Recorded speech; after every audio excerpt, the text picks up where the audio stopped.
Dear aspirants, welcome to Exams Meet Academy. So இந்த test 2க்கான general ஸ்டடீஸ்னுடைய discussions எல்லாமே பார்த்துருவோம். அதில் ஃபர்ஸ்ட் கொஸ்டின் என்ன அப்படின்னா, தமிழில் தோன்றிய முதல் நாடக நூல் எது அப்படின்னு சொல்லி கேட்டிருக்கிறாங்க. தமிழில் தோன்றிய முதல் நாடக நூல் எதுனா மனோன்மணியம். சரிங்களா? அதே போல ஒருவேளை இந்த கொஸ்டினை கொஞ்சம் மாத்தி கேட்டிருக்கிறாங்க, தமிழில் தோன்றிய முதல் நாடக காப்பியம் அப்படின்னு ஏதாவது கேட்டாங்க அப்படின்னா அது சிலப்பதிகாரம். சரியா? மனோன்மணியம் என்னன்னா தமிழினுடைய முதல் நாடக நூல். சரியா? ஓகே, சோ இதுக்கு எது ஆப்ஷன் அப்படின்னு சொல்லி பாத்தீங்கன்னா ஆப்ஷன் சி. அடுத்து ரெண்டாவது கொஸ்டின் என்னன்னா, தமிழ் சிறுகதையை முதலில் எழுதியவர் யார் அப்படின்னு சொல்லி பாத்தீங்கன்னா வாவே சுப்பிரமணியர். சரியா? வாவே சுப்பிரமணியனார் தான் தமிழினுடைய முதல் சிறுகதை எழுதினாரு.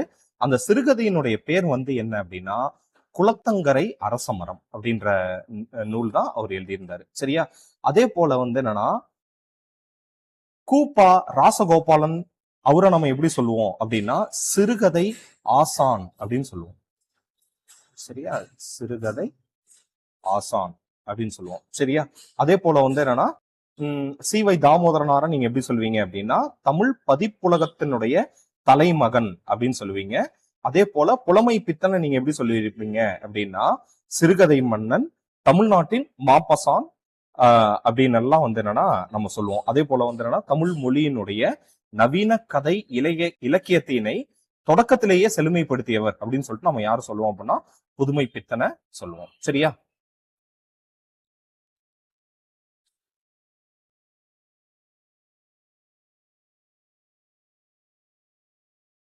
அடுத்தது தேர்ட் கொஸ்டின் பாருங்க. செருப்பு தைக்கும் தொழிலாளியின் சிக்கல்களை கூறும் புதினம் எது அப்படின்னு சொல்லி பாத்தீங்கன்னா தலைமுறைகள் அப்படின்றதுதான். சரியா? இதை யாரு எழுதியிருந்தாரு அப்படின்னு சொல்லி பாத்தீங்கன்னா கானாசு அப்படின்னு சொல்லுவாங்க. சரியா? கானாசு யாரு அப்படின்னா கானா சுப்பிரமணியன் அப்படின்னு. கானா சுப்பிரமணியனார் அப்படின்றவருடைய தலைமுறைகள் தான் என்னன்னா செருப்பு தைக்கும் தொழிலாளர்களுடைய சிக்கல்களை பற்றி கூறுகிறது. அதே போல இந்த கரிப்பு மனிதர்கள் அப்படின்ற புத்தகத்தை பத்தியும் அடிக்கடி கேட்டிருக்கிறாங்க. இதுக்கு முன்னாலாம் கூட கேட்டிருக்காங்க. கரிப்பு மனிதர்கள் அப்படின்றது என்னன்னா உப்பள தொழிலாளர்களை பற்றி இருக்கக்கூடிய அவர்களுடைய வாழ்க்கையை பற்றி கூறக்கூடியதுதான். சரியா? இதை யாரு எழுதியிருப்பாங்க அப்படின்னா ராஜம் கிருஷ்ணம்மாள் அப்படின்றவங்க, ராஜம் கிருஷ்ணன் அப்படின்றவங்க எழுதியிருப்பாங்க. ராஜம் கிருஷ்ணன் தான் என்னன்னா கரிப்பு மனிதர்கள் அப்படின்ற நூலை எழுதியிருப்பாங்க. அது உப்பள தொழிலாளர்களை பற்றி. சரியா? அடுத்தது எந்த இடங்கள் இரும்பு உருக்கு உலைகள் தொல்பொருள் தொடர்பான சான்றுகளை வழங்கியுள்ளன அப்படின்னு சொல்லி பாத்தீங்கன்னா இதுவும் இதுக்கு முன்னால ப்ரீவியஸ் இயர்ல கேட்டதுதான். கொடுமணல் மற்றும் குட்டூர். சரிங்களா? இன்னும் நிறைய இடங்கள்ல கூட இப்பெல்லாம் கண்டுபிடிச்சிருக்காங்க. சரிங்களா? பையம்பள்ளி இருக்கு. பையம்பள்ளியில எல்லாம் பாத்தீங்கன்னா கிமு 1000ஆம் நூற்றாண்டுக்கு முன்னாலேயே கண்டுபிடிச்சிருக்காங்க. அப்புறம் ஆதிச்சநல்லூர், அப்புறம் சிவகலை. சரியா? சிவகலையில இருக்கிறதெல்லாம் பாத்தீங்கன்னா 3345 பொது ஆண்டுக்கு முன்பே என்னன்னா இரும்பு உருக்கியதற்கான சான்றுகள் எல்லாத்தையும் கண்டுபிடிச்சிருக்காங்க. சரிங்களா? ஓகே. அடுத்தது விருந்தே தானும் பகுவது புனைந்த யாப்பின் மேற்றே அப்படின்ற வரிகளுக்கு உரியவர் யாரு அப்படின்னா தொல்காப்பியர் தான் அந்த வரிகளுக்கு உரியவர். சரியா? இதுவே நூலா கேட்டாங்கன்னா தொல்காப்பியம் அப்படின்னு சொல்லிட்டு எழுதிக்கோங்க. சரியா? ஓகே, இது ரொம்ப ஒரு முக்கியமான கொஸ்டின். முற்பிறவியில் மணிமேகலனுடைய பெயர் என்ன அப்படின்னு சொல்லி பாத்தீங்கன்னா லக்குமி. சரியா? இதெல்லாம் என்னன்னா புக்ல கொஞ்சம் டேட்டா எல்லாம் இருக்காது, அதனால இதை கொஞ்சம் பாத்துக்கோங்க. முற்பிறவியல் மணிமேகலனுடைய பெயர் என்னன்னா லக்குமி. அடுத்தது 8 தொகை நூல்களில் அகமும் புறமும் கலந்த நூல் எது அப்படின்னு சொல்லி பாத்தீங்கன்னா பரிபாடல். சரியா? ஒவ்வொரு நூலுக்கும் சில சிறப்பம்சம் இருக்கும். அந்த மாதிரி பரிபாடல் தான் என்னன்னா 8 தொகை நூல்களுள் அகமும் புறமும் கலந்த ஒரு நூலாக கருதப்படுகிறது. அகமும் கலந்த நூல். சரியா? அடுத்து கடையேழு வள்ளல்களினுடைய வரலாற்றை கூறும் ஆற்றுப்படை நூல் எது அப்படின்னு சொல்லி பாத்தீங்கன்னா சிறுபானாற்றுப்படை. சரியா? வேல்பாரி, அதுக்கப்புறமேட்டு காரி, ஆய், இவங்கெல்லாம் அதியமான் நெடுமானஞ்சி, இந்த மாதிரியான கடையேழு வள்ளல்கள், பேகன், இந்த மாதிரி கடையேழு வள்ளல்களை பற்றிய குறிப்புகள்லாம் நம்மளுக்கு எதுல இருந்து கிடைக்குதுன்னா சிறுபான் ஆற்றுப்படையில கிடைக்குது. சரியா? அடுத்தது, ஆற்றுப்படுத்துதல் என்பதனுடைய பொருள் என்ன அப்படின்னு சொல்லி பாத்தீங்கன்னா வழிகாட்டுதல். சரியா? சோ அவங்க புலவர்கள் இன்னொருவருக்கு இந்த மன்னன்ட்ட போ அப்படின்லாம் வந்தனா ஆற்றுப்படுத்துறது, ஆற்றுப்படை நூல்கள். சரிங்களா? வழிகாட்டுதல். சரியா? அடுத்து, தொல்பொருள் சான்றுகள் எத்தனை வகைப்படும் அப்படின்னு சொல்லி பாத்தீங்கன்னா தொல்பொருள் சான்றுகள் வந்து என்னன்னா 3 வகைப்படும். சரிங்களா? அது என்ன அப்படின்னு சொல்லி பாத்தீங்கன்னா ஆஹ் கல்வெட்டுகள், அதுக்கப்புறமேட்டு பட்டயங்கள், இதெல்லாம் ஒரு கேட்டகரி. நாணயங்கள் ஒரு கேட்டகரி. நினைவு சின்னங்கள் ஒரு கேட்டகரி. ஆக மொத்தம் வந்து இந்தியாவுல தொல்பொருள் சான்றுகள் 3 வகைப்படும். சரியா? அடுத்து, குட்டி தொல்காப்பியம் என்று அழைக்கப்படும் நூல் என்ன அப்படின்னு கேட்டிருக்காங்க. இத நம்ம வந்து இந்த டெஸ்ட் எழுதிட்டு வந்து கிளாஸ் டிஸ்கஷன் வைக்கும் போதே ஸ்டூடெண்ட்ஸ் டவுட் கேட்டாங்க. சரிங்களா? என்னன்னா, சார் தொன்னூல் தானே அப்படின்னு சொல்லி கேட்டிருந்தாங்க. குட்டி தொல்காப்பியம் அப்படின்னு அழைக்கப்படுகின்ற நூல் எது அப்படின்னா இலக்கண விளக்கம் தான். சரியா? இதை யாரு இது பண்ணியிருந்தாங்க அப்படின்னு சொல்லி பாத்தீங்கன்னா வைத்தியநாத தேசிகர் தான். சரியா? வைத்தியநாத தேசிகர் தான். சரியா? ஆனா சில இதுல வந்து என்னன்னா இவரு வீரமா முனிவர் எழுதிய தொன்னூல் விளக்கமும் கொடுத்திருக்கேன் சார் அப்படின்னு சொல்லி பாத்தீங்கன்னா இதுவும் கரெக்ட் தான். சரியா? தொன்னூல் விளக்கமும் கரெக்ட் தான். ஆனா குட்டி தொல்காப்பியம்னு பொதுவா எதை சொல்றாங்க அப்படின்னு சொல்லி பாத்தீங்கன்னா நம்மளுடைய சமச்சீர் புத்தகத்தினுடைய 11th புக்கோட டேட்டா என்ன சொல்லுதுன்னா அது இலக்கண விளக்கத்தை தான் சொல்லுது. ஒருவேளை இலக்கண விளக்கம் கொடுக்கல, தொன்னூல் விளக்கம் கொடுத்திருந்தாங்கன்னா நீங்க தொன்னூல் விளக்கம் எழுதிக்கோங்க. சரியா? இல்ல தொன்னூல் விளக்கமும் கொடுத்து இலக்கண விளக்கமும் கொடுத்திருந்தாங்கன்னா ஃபர்ஸ்ட் ப்ரியாரிட்டி நம்ம எது கொடுக்கணும் அப்படின்னு சொல்லி பாத்தீங்கன்னா அது இலக்கண விளக்கத்துக்கு தான் கொடுக்கணும். சரியா? அடுத்தது, 17 கீழ்கணக்கு நூல்கள்ல எந்தெந்த நூல்கள்லாம் வந்து அகம் பற்றியது அப்படின்னு சொல்லிட்டு பாத்தீங்க அப்படின்னா மொத்தம் 6 நூல்கள் வந்து அகம் பற்றியது. சரியா?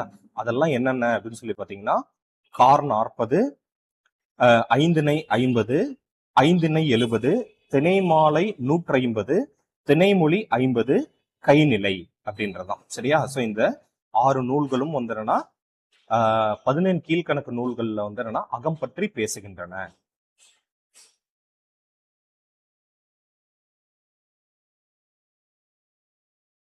அடுத்தது, குகை கல்வெட்டுகள் அதிகமாக கண்டுபிடிக்கப்பட்ட பகுதி எது அப்படின்னு சொல்லி கேட்டிருக்கிறாங்க.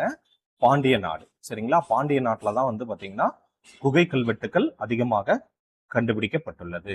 அடுத்தது, கீழ்கண்டவற்றுள் ஔவையார் இயற்றிய நூல் எது அப்படின்னு சொல்லி பாத்தீங்கன்னா ஞானக்குறள்.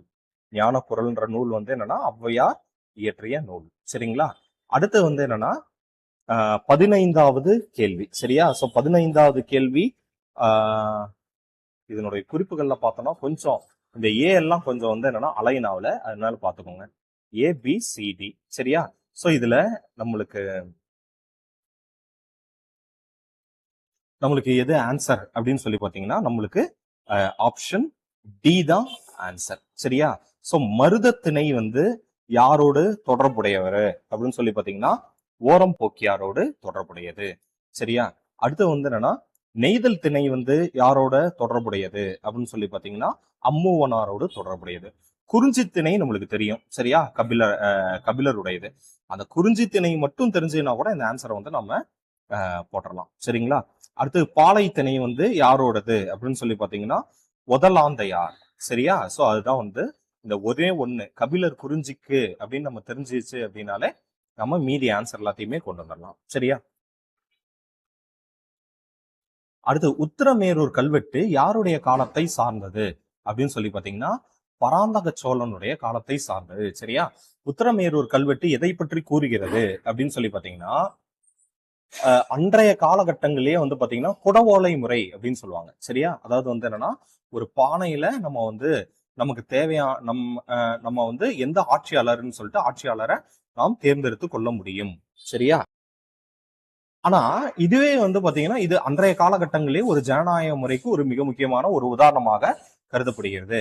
ஆனா இதையே நம்ம ஒரு முழுமையான உதாரணமாக எடுத்துக்கொள்ள முடியாது. காரணம் என்னன்னா உத்தரமேரூர்ல வந்து பாத்தீங்கன்னா அன்றைய காலகட்டங்கள்ல எல்லாருமே ஓட்டு போட முடியாது. சரிங்களா? குறிப்பாக பிராமணர்கள் மட்டும் ஓட்டு போடக்கூடிய அல்லது வந்து என்னன்னா வயதில் மூத்தவர்கள் ஓட்டு போடக்கூடிய நிறைய ரெஸ்ட்ரிக்ஷன்ஸ் எல்லாம் இருந்துச்சு. சரியா? சோ அதனால வந்து என்னன்னா இதை முழுமையா ஏற்றுக்கொள்ள முடியலனாலும் இது அன்றைய காலகட்டங்கள்ல கிட்டத்தட்ட வந்து என்னன்னா நம்ம வந்து ஒரு ஜனநாயகத்திற்கு ஒரு சிறந்த எடுத்துக்காட்டாக விளங்குகின்றன. சரியா? அடுத்தது எறும்புந்தன் கையால் என்சான் அப்படின்னு பாடியவங்க யாரு அப்படின்னு சொல்லி பாத்தீங்கன்னா ஔவையார். சரியா? அடுத்தது சந்து இலக்கியம் அப்படின்னு சொல்லிட்டு அழைக்கப்படுவது எது அப்படின்னு சொல்லி பாத்தீங்கன்னா தூது. சரியா? தூதை தான் வந்து என்னன்னா நம்ம சந்தில் இலக்கியம் சொல்றோம். அன்னைக்கு இருக்கக்கூடிய காதலர்கள், உறவினர்கள் இவங்க எல்லாம் வந்து என்னன்னா ஒரு செய்தியை வந்து என்னன்னா இன்னொருவருக்கு தெரியப்படுத்தக்கூடிய ஒரு இலக்கியமாக எதை வச்சிருந்தாங்க அப்படின்னா தூது இலக்கியங்களை வச்சிருந்தாங்க. இதுக்கு வந்து என்னன்னா வாயில் இலக்கியங்கள் அப்படின்னு சொல்லிட்டு இன்னொரு பெயரும் இருக்கு. சரியா? அதுவும் பார்த்துக்கோங்க. அடுத்து வந்து பாத்தீங்கன்னா 19 பின்வரும் கூற்றுகளை கருத்தில் கொள்க. 10 சேர மன்னர்களை பற்றிய தகவல்களை வழங்குகின்றது. கரெக்ட் தான். சரியா? அடுத்தது அரசன் செங்குட்டுவன் கண்ணகி சிலையை உருவாக்க இமயமலையிலிருந்து கற்களை கொண்டு வந்தார். இதுவும் கரெக்ட் தான். சரியா? அப்ப ஆப்ஷன் 2மே நமக்கு கரெக்ட் தான். சரியா? அடுத்தது திராவிட மொழிகளின் தந்தையாக கருதப்படுபவர் யாரு அப்படின்னு சொல்லி பாத்தீங்கன்னா டாக்டர் கால்டுவெல். சரிங்களா? Doctor Robert Caldwell. சரியா? சோ இந்தியாவுல 1812களுக்கு முன்னால வந்து என்னன்னா சர் பிரான்சிஸ் எல்லிஸ் அப்படின்னு ஒருத்தர் இருந்தார். எல்லிஸ் துரை. அவர் தான் என்ன சொல்றாரு அப்படின்னா இந்திய மொழிகளை வட இந்திய மொழிகள் என்றும் தென்னிந்திய மொழிகள் அப்படின்னும் பிரிக்கிறாரு. அப்படி பிரிக்கும் போது வந்து என்னன்னா அவர் தான் வந்து என்னன்னா இதுக்கு அடித்தளம் இடுறாரு. ஆனா அவருடைய கருத்துக்களை அவர் அப்பயே என்ன சொல்றாரு அப்படின்னா வட இந்திய மொழிகளும் தென்னிந்திய மொழிகளும் ஒண்ணுக்கு ஒண்ணு தொடர்பில்லாது, ரெண்டுமே வந்து என்னன்னா வெவ்வேற அப்படின்னு சொல்றாரு. அவருடைய கூற்றை வந்து என்னன்னா ஆய்வுபூர்வமாக நிரூபித்தவர் யாருன்னா டாக்டர் கால்டுவெல் தான். அவர் தான் என்ன சொல்றாருன்னா இந்தியா முழுவதும் திராவிட மொழிகள் தான் இருந்தது அப்படின்னு சொல்லிட்டு அவர் சொல்றாரு. சரியா? அது இல்லாம வந்து என்னன்னா அவருடைய புகழ்பெற்ற நூல் எது அப்படின்னு சொல்லி பாத்தீங்கன்னா திராவிட மொழிகளின் ஒப்பிலக்கணம் அப்படின்ற நூல் தான். சரியா? இதை நிறைய தடவை கேட்டிருக்காங்க. திராவிட மொழிகளின் ஒப்பிலக்கணம் நூல் எழுதியது யார் அப்படின்னு சொல்லி கேட்டிருக்காங்க. Doctor Robert Caldwell. சரியா? இல்ல அதுவே வந்து என்னன்னா புத்தகமா கேட்டாங்க, இந்த வருடமா கேட்டாங்க அப்படின்னா 1856ஆம் ஆண்டு அந்த புத்தகம் வெளிவந்தது. சரியா? சோ இன்னைக்கு இருக்கக்கூடிய திராவிட இயக்கங்களுக்கெல்லாம் மிக முன்னோடியாக இருந்த புத்தகம் அப்படின்னு சொல்லிட்டு இந்த புத்தகத்தையும், அடுத்து வந்து என்னன்னா வை தாமோதரனார் எழுதிய 1800 வருடங்களுக்கு முன் அப்படின்ற இந்த 2 புத்தகத்தை தான் மிக குறிப்பா சொல்லுவாங்க. சரியா? அடுத்தது ஏறு தழுவுதல் இடம்பெற்றுள்ள களிப்பாடல் எது அப்படின்னு சொல்லி பாத்தீங்கன்னா முல்லை களி.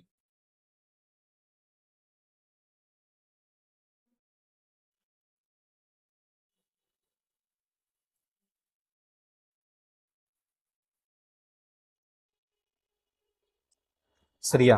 அடுத்து வந்து என்னன்னா தலவாயபுர செப்பேடு யாருடைய காலத்தை சார்ந்தது அப்படின்னு சொல்லி பாத்தீங்கன்னா அது பாண்டிய நாட்டோட தொடர்புடையது. சரியா? அடுத்தது சிலப்பதிகார கதை சுருக்கம், மணிமேகலை கதை சுருக்கம், உதயண்ணன் கதை சுருக்கம் ஆகிய நூல்களை எல்லாம் வந்து என்னன்னா உரைநடை வடிவில் கொடுத்தவர் யாருன்னா உவே சுவாமிநாதன். சரியா? உவே சுவாமிநாதனார் தான் கொடுக்கிறாரு. எக்ஸ்ட்ரா இல்ல ஒரு டேட்டா நம்ம ஏதாவது ஒண்ணு பார்க்கணும் அப்படின்னு சொல்லி பாத்தீங்கன்னா வளையாபதியும் இவர் தான் வந்து பதிப்பிச்சார். சரியா? சோ அதெல்லாம் பாத்துக்கோங்க. அடுத்தது சங்க காலம் பற்றிய பின்வரும் கூற்றுகள்ல கருத்தில் கொள்க.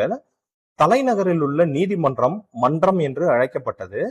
அவை என்பது தீர்ப்பு வழங்கும் இடமாக விளங்கியது அப்படின்னு சொல்லி கொடுத்திருக்காங்க. இது ரெண்டுமே என்னன்னா இன்டர்சேஞ்ச் பண்ணி கொடுத்திருக்காங்க. தலைநகரத்தில் உள்ள நீதிமன்றம் வந்து என்னன்னா அவை என்று அழைக்கப்பட்டது. மன்றம் வந்து என்னன்னா நம்மளுக்கு வந்து என்னன்னா கிராமப்புறங்கள்ல இருக்கக்கூடிய இடமா கருதப்பட்டுச்சு. சரியா? சோ இதுல எது சரி அப்படின்னு சொல்லி பாத்தீங்கன்னா ரெண்டுமே இல்லை. சரியா? சோ தலைநகரத்துலதான் நம்ம வந்து அவை அப்படின்னு சொல்லுவோம். கிராமப்புறங்கள்ல தீர்ப்பு வழங்கும் இடம் வந்து என்னன்னா நம்ம மன்றம் அப்படின்னு சொல்லுவோம். சரியா? அடுத்தது விண்வெளி கிராமம் என்ற அறிவியல் கதை தொகுப்பை வெளியிட்டவர் யாரு அப்படின்னு சொல்லி பாத்தீங்கன்னா சோமுத்து. சரிங்களா? கிட்டத்தட்ட ஒரு விஞ்ஞான அல்லது அறிவியல் பூர்வமான எழுத்து அப்படி எல்லாம் ஏதோ ஒண்ணு கேட்டாங்கன்னா ஆப்ஷன்ல சு முத்து இருந்தாரு அப்படின்னா நம்ம போட்ட வேண்டியதுதான். சரியா? ஏன்னா இவரே ஒரு சயின்டிஸ்ட் தான். சரியா? அடுத்தது மனைக்கு விளக்கம் மடவாள், மடவாள் தனக்கு தகைசால் புதல்வர் அப்படின்னு சொல்லிட்டு நம்ம எந்த நூல்ல இருக்கு அப்படின்னு சொல்லி பாத்தீங்கன்னா நான்மணி கடிகையில ஆசிரியர் வந்து யாருன்னா விளம்பி நாகனார் எழுதினது. சரியா? தமிழ்நாடு அரசு 2021 இருந்து தகைசால் விருது வழங்குது. அந்த தகைசால் விருதுக்கு பண்பாளர் அப்படின்லாம் பேரு. சரியா? சோ தகைசால் விருது முதல்ல யாருக்கு வழங்கப்பட்டது அப்படின்னா மறைந்த தோழர் நல்லக்கண்ணு அவர்களுக்கு வழங்கப்பட்டது. சரியா? அடுத்தது யாருடைய நாணயங்களில் இரட்டை இரட்டை மீன் கப்பல் நந்தி போன்ற சின்னங்கள் காணப்படுகின்றன அப்படின்னு சொல்லி பாத்தீங்கன்னா பல்லவர்கள் காலத்துல. சரியா?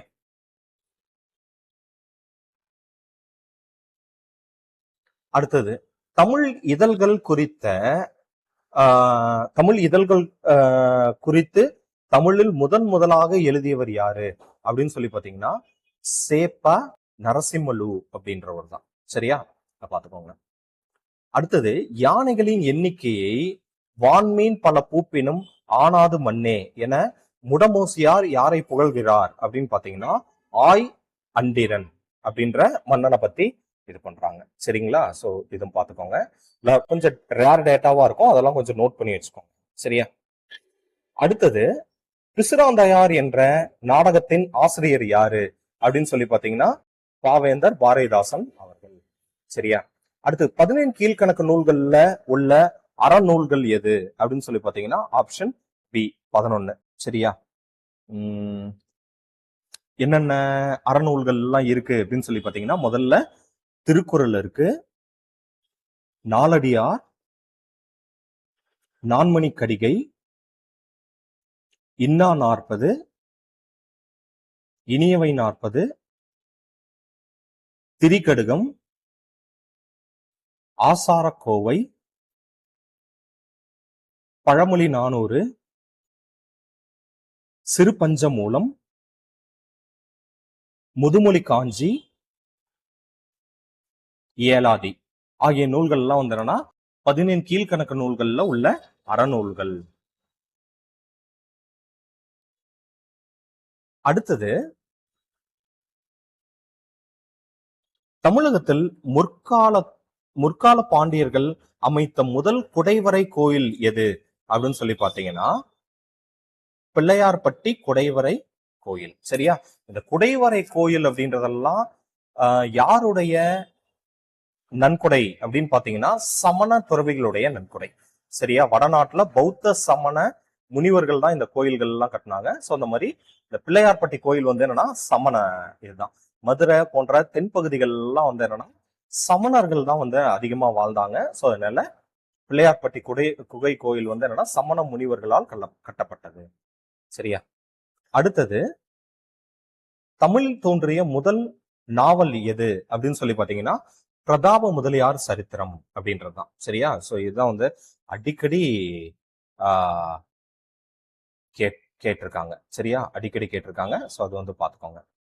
அடுத்தது காலத்தால் பெயர் பெற்ற கீழ்கணக்கு நூல் எது அப்படின்னு சொல்லி பாத்தீங்கன்னா கார் 40. சரியா? சோ அதாவது இதை எப்படி இது பண்ணியிருக்காங்க அப்படின்னு சொல்லி பாத்தீங்கன்னா கார் காலம் அப்படின்றத வச்சு அது சொல்லியிருக்காங்க. சரியா? அது வந்து நம்ம வந்து காலம் அப்படின்னால நீங்க வந்து சங்க காலமா அந்த காலமானலாம் யோசிச்சுட்டு இருக்க கூடாது. இது வந்து எதுல வந்து குறிக்குது அப்படின்னு சொல்லி பாத்தீங்கன்னா கார்காலத்தை குறிக்குது. சரியா? கார்காலம் அப்படின்றதே வந்து பாத்தீங்கன்னா ஒரு சமஸ்கிருத சொல்லுதான். சரிங்களா? சோ மேக காலம் அப்படின்றது அதுக்கான ஒரு பொருள். சரியா?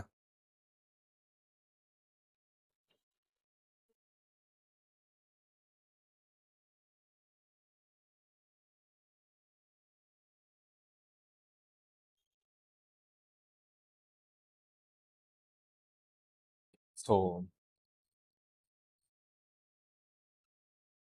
ஸோ இது வந்து என்னன்னா காலத்தால் பெயர் பெற்ற கீழ்கணக்கு நூல் வந்து என்னன்னா கார் 40. சரியா? சிவகாமி சபதம்லாம் கல்கி எழுதுற. இதுல இன்னொரு ஒரு டேட்டா ஒண்ணு வந்து பாத்துக்கோங்க. பிரதாபம் முதலியார் சரித்திரம் வந்து என்னன்னா யார் இது பண்ணியிருந்தாங்க அப்படின்னா மாயூரம் வேதநாயகம் பிள்ளை. சரியா, மாயூரம் வேதநாயகம் பிள்ளை என்னுடைய பேரன் யாருக்காவது தெரியுமா? தெரிஞ்சிருந்தா வந்து என்னன்னா கமெண்ட்ஸ்ல சொல்லுங்க.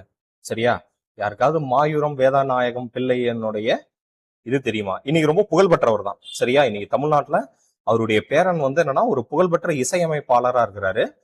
உங்களுக்கு யாராவது தெரிஞ்சிருந்தது அப்படின்னா அதை வந்து டேட்டால கமெண்ட்ஸ்ல வந்து சொல்லுங்க. சரியா, அடுத்து தமிழ்நாட்டினுடைய முதல் தொல்லியல் துறை தலைவர் யாரு அப்படின்னு சொல்லி பாத்தீங்க அப்படின்னா ரா நாகசாமி. சரியா, ரா நாகசாமின்றவர் தான் வந்து பாத்தீங்கன்னா விஜய் ஆண்டனி. சரியா, விஜய் ஆண்டனி தான் வந்து பாத்தீங்கன்னா ஆன்சர். சரியா, சோ கேட்ட நேரத்துல உட்காந்து இதை தேடிட்டு இருக்காதீங்க.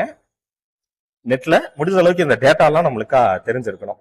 சரியா, அடுத்து பின்வரும் பட்டியல்ல வந்து என்னன்னா வி கோ சூரிய நாராயண சாஸ்திரியார் எழுதிய நூல் எது அப்படின்னு சொல்லி பாத்தீங்கன்னா தமிழ் புலவர் சரித்திரம். சரியா, தமிழ் புலவர் சரித்திரம் தான் வி கே நாராயண சாஸ்திரியார் எழுதிய நூல். சரியா, அடுத்தது பழங்கால மற்றும் கலை கருவூல சட்டம் எந்த வருடம் கொண்டு வரப்பட்டது அப்படின்னு சொல்லி பாத்தீங்கன்னா 1872 78ன்னு அடிச்சிட்டேன். 1972. அடுத்து திணை என்ற கருத்தை விவரிக்கும் சங்க இலக்கிய நூல் எது அப்படின்னு சொல்லி பாத்தீங்கன்னா தொல்காப்பியம். தொல்காப்பியம் தான் திணையை பற்றி கூறுகிறது. அடுத்தது நூல் நூற்கும் கதிர்கள் துண்டு துணிகளும் பற்றிய ஆதாரங்களை வழங்கிய தளம் எது அப்படின்னு சொல்லி பாத்தீங்கன்னா கொடுமணல். சரியா, அங்கதான் வந்து நூல் நூற்கிறதுக்கான இது இருக்கு. அப்ப இதெல்லாம் வந்து எதை நம்மளுக்கு காட்டுது அப்படின்னு சொல்லி பாத்தீங்கன்னா அன்னைக்கே ஒரு நூல் நூற்கிற தொழில்நுட்பம் நம்மள்ட்ட இருந்துச்சு. அது இல்லாம வந்து என்னன்னா அதை வந்து ஒரு தொழிற்சாலை அளவுல வந்து என்னன்னா மேம்படுத்தப்பட்ட ஒரு தொழிலாக செஞ்சுட்டு இருந்திருக்கிறாங்க அப்படின்றதெல்லாம் நம்மளுக்கு தெரியுது. சரியா, அடுத்தது அப்பரடிகள் என அழைக்கப்படுபவர் யாரு அப்படின்னா திருநாவுக்கரசர். சரியா, அடுத்தது முட்டா சிறப்பின் பட்டினம் அப்படின்ற சொற்றொடர் இடம்பெற்றுள்ள நூல் எது அப்படின்னு சொல்லி பாத்தீங்கன்னா பட்டினப்பாலை.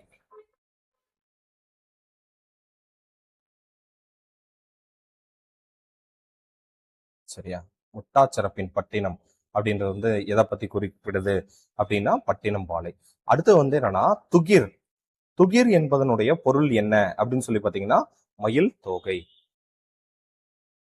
அடுத்து தமிழகத்திலிருந்து அயல் நாடுகளுக்கு ஏற்றுமதி செய்யப்படும் மிருகங்களில் எது தரத்தில் மேலானவை அப்படின்னு போற்றப்படுது அப்படின்னு சொல்லி பாத்தீங்கன்னா வேட்டை நாய். சரியா,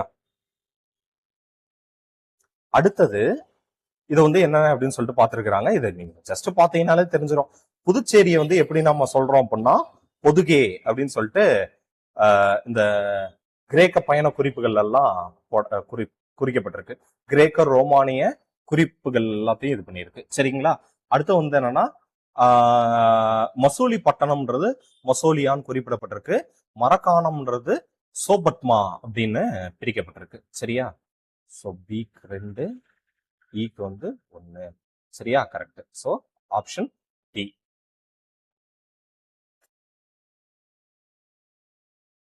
அடுத்து தமிழகத்தினுடைய சிறப்பான சிற்பக்கலைக்கு அடையாளமாக திகழ்வது எது அப்படின்னு சொல்லி பாத்தீங்கன்னா சித்தன்னவாசல் குகை கோயில். சரியா, அடுத்தது இலக்கியங்கள் காலம் காட்டும் கண்ணாடியாக விளங்க நாட்டுப்புற இலக்கியங்கள் சமுதாய வளர்ச்சியை காட்டும் கால கண்ணாடியாக விளங்குகின்றன அப்படின்னு சொல்லிட்டு யார் சொல்லியிருந்தாங்க அப்படின்னா சு சக்திவேல் அவர்கள் சொல்லியிருந்தாங்க. இது ஏற்கனவே ப்ரீவியஸ் இயர்லாம் அதிகமா கேட்ட ஒரு கொஸ்டின் தான். சரியா, அடுத்தது சங்க இலக்கியம் ஆகிய 8 தொகையும் 10 பாட்டும் எந்த தமிழ் சங்க ஓகே சங்க இலக்கியம் ஆகிய 8 தொகையும் 10 பாட்டும் எந்த தமிழ் சங்க கால நூல்கள் அப்படின்னு சொல்லி பாத்தீங்கன்னா 3ஆம் தமிழ் சங்கத்தினுடைய காலம். சரிங்களா, ரொம்ப முக்கியமான தமிழ் நூல்கள்லாம் அந்த காலகட்டத்துல எழுதப்பட்டது. சரியா? அடுத்து வந்து என்னன்னா, திணைக்குரிய ஆஹ் பொருட்களை பொறுத்துக. சரியா? இது ஏதோ வந்து என்னன்னா இதாயிடுச்சு. சரியா? கொஞ்சம் டைப்பிங் மிஸ்டேக்கு அதுல ஏதோ ஆயிருக்கு. ஸோ திணைக்குரிய பொருட்களை பொறுத்துக அப்படின்னு சொல்லிட்டு சொல்றாங்க. சரியா? ஸோ அதுல என்ன வருது அப்படின்னு சொல்லி பாத்தீங்கன்னா, குறிஞ்சி, முல்லை, மருதம், நெய்தல், பாலை இதெல்லாம் இருக்கு இல்லையா? ஸோ குறிஞ்சிக்கு எது வரும் அப்படின்னு சொல்லி பாத்தீங்கன்னா, புணர்தல் மித்தமும். சரியா? முல்லை கலிக்கு எது வருது அப்படின்னு சொல்லி பாத்தீங்கன்னா, இருத்தல் நிமித்தமும். அடுத்தது மருதம் என்ன வருது அப்படின்னா, ஊடல் நிமித்தமும். நெய்தல் என்ன வருது அப்படின்னு சொல்லி பாத்தீங்கன்னா, இரங்கல் நிமித்தமும். அடுத்தது பாலை அப்படின்றது என்ன அப்படின்னா, பிரிதல் நிமித்தமும். சரியா? சோ அப்ப இதுக்கு எது ஆப்ஷனா வருது அப்படின்னு சொல்லி பாத்தீங்கன்னா, 1க்கு 3,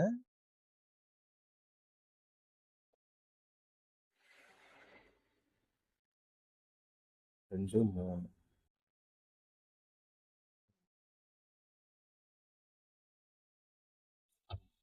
ஆப்ஷன் சி வருது. சரியா? அடுத்தது எந்த நூல் கூத்து வகைகளை பற்றி கூறுகிறது அப்படின்னு சொல்லி பாத்தீங்கன்னா, சிலப்பதிகாரம். சரியா? அடுத்து தென்னகத்து எல்லோரா அப்படின்னு அழைக்கப்படுகின்ற நூல் எது அப்படின்னு சொல்லி பாத்தீங்கன்னா, வேட்டுவன் கோயில். சரியா? வேட்டுவன் கோயில் தான் வந்து என்னன்னா தென்னகத்து எல்லோரா அப்படின்னு நம்ம சொல்றோம். எந்த காலகட்டத்துல இது கட்டப்பட்டது அப்படின்னு சொல்லி பாத்தீங்கன்னா, 8ஆம் நூற்றாண்டு அல்லது 9ஆம் நூற்றாண்டு காலத்துல இதெல்லாம் வந்து என்னன்னா கட்டப்பட்டது. சரியா?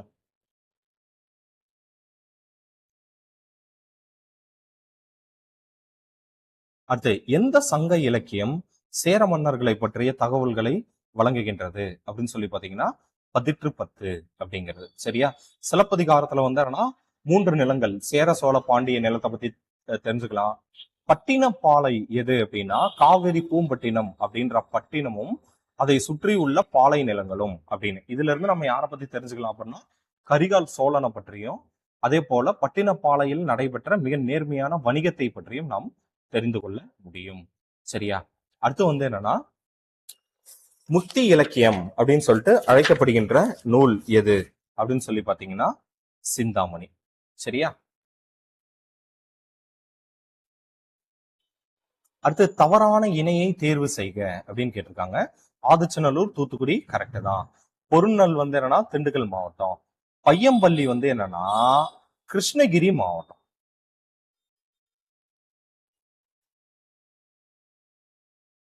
கிருஷ்ணகிரி மாவட்டத்துல இருக்கு. ஸோ அதனால இதுதான் வந்து என்னன்னா நம்மளுக்கு கரெக்டான ஆன்சர். சரியா? மீதி எல்லாம் வந்து ஆக்சுவலா இது எது தவறுன்னு கேட்டிருக்காங்க. அதனால பையம்பள்ளி. சரியா? அடுத்து வந்து என்னன்னா, பொதுமை வேட்டல் என்னும் நூலை எழுதியவர் யாரு அப்படின்னு பாத்தீங்கன்னா, திருவிக்கா. அடுத்தது தமிழை ஆளன வளர்த்து மாண்புற செய்தவர் யாரு அப்படின்னா, பரிதிமார் கலைஞர். அடுத்தது ஆஹ் வீருடை செம்மொழி தமிழ் மொழி உலகம் வேரூன்றிய நாள் முதல் உயிர்மொழி அப்படின்னு யார் சொல்லியிருந்தாங்க அப்படின்னு சொல்லி பாத்தீங்கன்னா, பெருஞ்சித்தனார் சொல்லியிருந்தார். பாவலரேறு பெருஞ்சித்தனார். சரியா? அடுத்தது யாமம். சரியா? யாமம் அப்படின்னா அதுக்கு என்ன அர்த்தம் அப்படின்னு சொல்லி பாத்தீங்கன்னா, யாமம்னா பொழுதுகள். சரியா? சோ அப்ப முல்லை நிறத்திற்குரியது வந்து என்னன்னா சரி, யாமம் வந்து என்னன்னா எந்த நிலத்திற்குரியது அப்படின்னு சொல்லி பாத்தீங்கன்னா, குறிஞ்சி திணைக்கு உரியது. சரியா? சோ அதாவது முல்லை திணைக்கு வந்து என்ன அப்படின்னா மாலை. நெய்தல் திணைக்கு எது அப்படின்னு சொல்லி பாத்தீங்கன்னா, ஏற்பாடு அப்படின்னா சூரிய உதயம். சரியா? யாமம்ன்றது வந்து என்ன அப்படின்னா நள்ளிரவு எது அப்படின்னு சொல்லி பாத்தீங்கன்னா, குறிஞ்சி திணைக்குரிய சிறு பொழுது. மருதத்திணைக்குரிய சிறிது சிறிது பொழுது எது அப்படின்னு சொல்லி பாத்தீங்கன்னா வைகறை, விடியற் காலம்.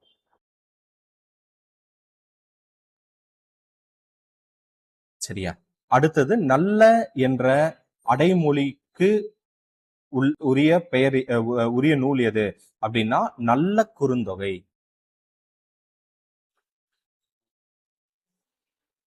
அடுத்தது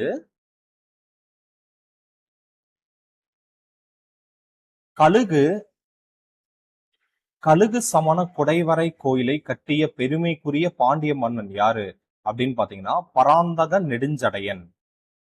அடுத்து அறவுரை கோவை என்று அழைக்கப்படுகின்ற நூல் எது அப்படின்னு பாத்தீங்கன்னா முதுமொழி காஞ்சி. அடுத்தது உலகியல் உண்மைகளை தெளிவாக எடுத்து கூறும் நூல் எது அப்படின்னா முதுமொழி காஞ்சி. கடையேழு வள்ளல்கள்ல பாரியினுடைய புதல்வரனுடைய பண்புகளாக பழமொழி 400 வியந்து போற்றிய பண்பாடு எது அப்படின்னு சொல்லி பாத்தீங்கன்னா விருந்தோம்பல். காரணம் என்னன்னா அவங்க அப்பாட்ட இருந்து வந்தது. சரிங்களா? பாரி இருக்கான் இல்லையா, பாரி கிட்ட இருந்து வந்தது.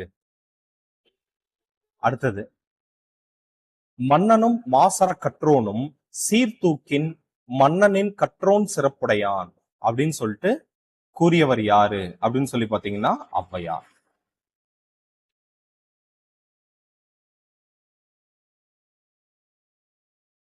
அடுத்தது தமிழுக்கே உரித்தான சிறப்பாக கருதப்படுவது என்ன ழ. சரியா?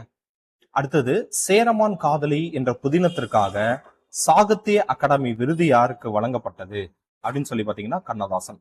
இது ஒரு மிகப்பெரிய லிஸ்டே இருக்குது, யார் யாருக்கு எந்தெந்த நூல்களுக்கு வந்து என்னன்னா சாகித்ய அகாடமி விருது வழங்கப்பட்டதுன்னு அதெல்லாமே பார்த்துக்கோங்க. சரிங்களா? முதல்ல யாருக்கு வழங்கப்பட்டதுலாம் நிறைய ஏதாவது கேட்டிருக்காங்க, அதெல்லாம் பார்த்துக்கோங்க. சரிங்களா? ராபி சேது பிள்ளைக்கு தான் முதல்ல தமிழ்ல சாகித்ய அகாடமி விருது வழங்கப்பட்டது.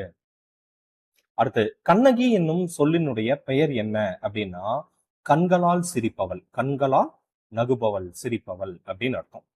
99 வகையான பூக்களினுடைய பெயர் இடம்பெற்றுள்ள நூல் எது அப்படின்னா குறிஞ்சி பாட்டு. மணிமேகலை வெண்பா என்னும் நூலினுடைய ஆசிரியர் யாருன்னா பாரதிதாசன். சரியா? முன்னீர் வழக்கம் மகடுவு ஓடில்லை அப்படின்னு சொல்லிட்டு வந்து என்னன்னா இந்த மகடுவு அப்படின்றது எதை குறிக்குது அப்படின்னு சொல்லி பாத்தீங்கன்னா பெண்ணை குறிக்கிறது. இதுவே வந்து என்னன்னா ஆடுவு அப்படின்னு சொல்லி கொடுத்திருந்தாங்க அப்படின்னா அது ஆணை குறிக்கும்.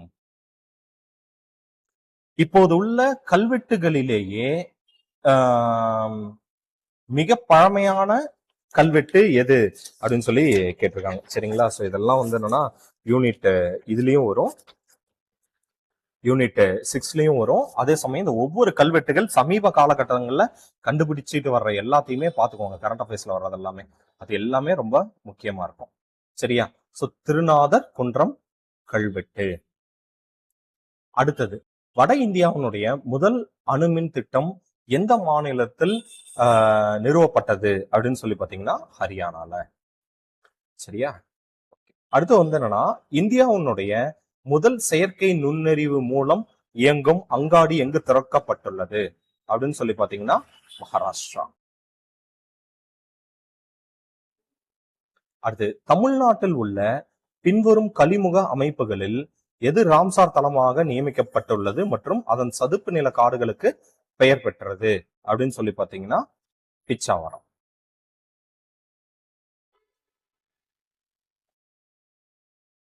நம்ம அரசு வாட்ஸ்அப் சேவையால் எத்தனை சேவை வழங்கப்படுகின்றது அப்படின்னு சொல்லி பாத்தீங்கன்னா 51 சேவை வழங்கப்படுகிறது. சமீபத்தில் இரட்டை நகர உறவுகளின் கீழ் கேம்பர்லியுடன் இணைக்கப்பட்ட நகரம் எது அப்படின்னு சொல்லி பாத்தீங்கன்னா மதுரை. சரியா? சோ இதோட வந்து என்னன்னா நம்ம கிட்டத்தட்ட ஒரு 75 கொஸ்டின்ஸ் பார்த்திருக்கோம். அது ஆப்ஷன் ஒவ்வொன்றுக்கும் சில இதுக்கெல்லாம் டிஸ்கஸ் பண்ணியிருக்கோம். பார்த்துக்கோங்க, நல்லா ப்ரிப்பேர் ஆகுங்க. All the best. தேங்க்யூ.